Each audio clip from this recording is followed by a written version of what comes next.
Glazing is one of my favorite things to do. It's fun. It just gives a dramatic effect on a painting. And if the colors I'm using, I didn't do a good job of harmonizing with, or even if I did, I feel like it's not pulled together enough. This is the quickest, easiest way to bring everything into a good, strong harmony and go from there. So let me show you what I mean. Let's create a glaze for this little painting here. So this is just a play that I did when I experimented with some colors, and it's from a canvas pad. So you can see it's actually canvas, but it's canvas paper.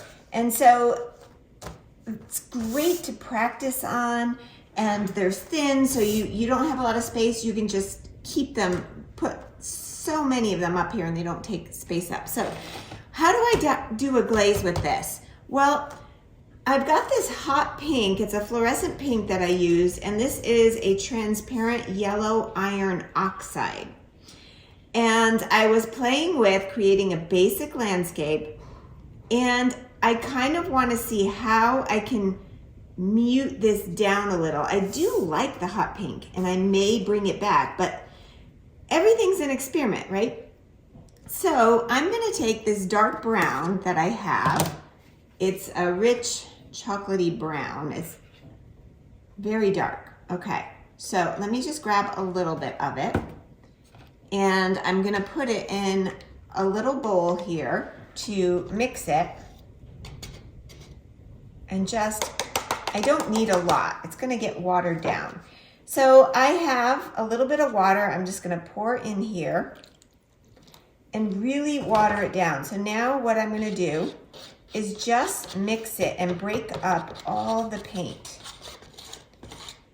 And it's gonna look really broken, like you're gonna see parts of the paint that are not fully broken up. That's okay, I don't worry about it. I'm literally making water, a very watered down version of the paint, and you could see it, right? That's what we want. It's pretty much broken up, and that's all. Like, anyone could do this.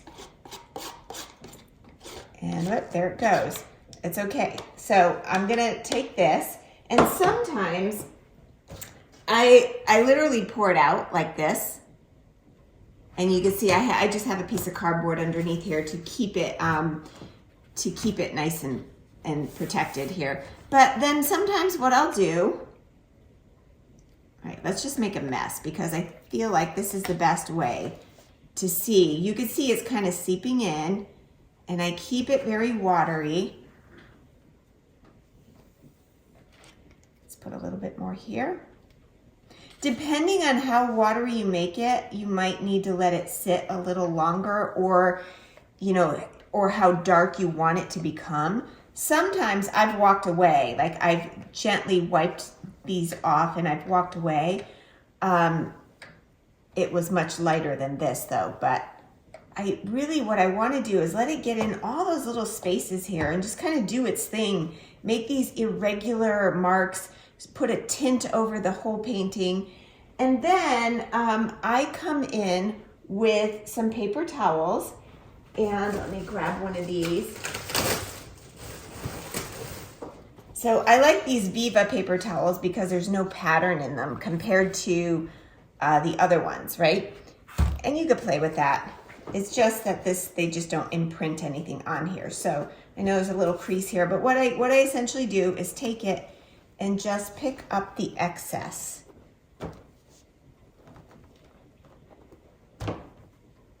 And you can see it's still pink, right? It's still bright, but there is a slight tint over this. And sometimes what I do is I'll either let it dry, but just to show you, to illustrate, I'm gonna come back in and I'm gonna do another layer. And I know it's wet. It's okay, it'll still, but if you want to get the full effect, you're gonna let it dry in between layers. And you're gonna see there's this nice little tint, but I can tell already that there's this stained look on it.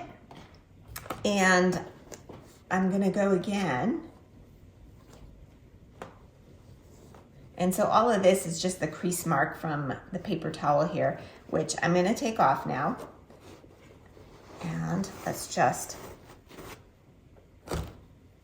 there's a million different ways you can rub this off. You can go like this, sometimes I do, sometimes you can dab if you want to keep some sections, like you can see it's irregular markings, or you go and you just gently wipe, and then you come back in, and there's some lines here, so that means I'm just gonna get another fresh one and see if I could get rid of that. But I see it's actually seeping in, so it's not a big deal.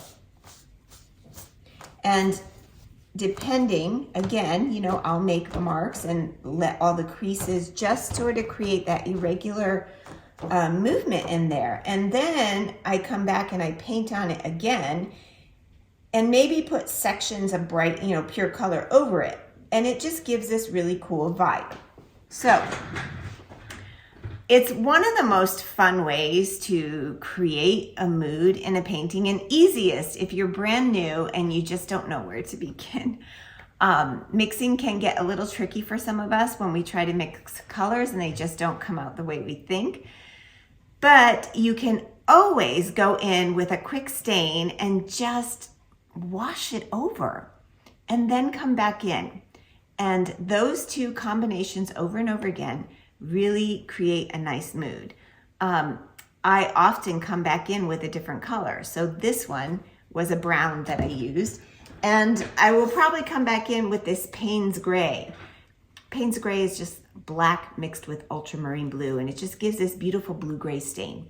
And sometimes alternating two different colors of stains, glazing actually, over a painting gives a very custom color to it and creates in the process this incredible mood.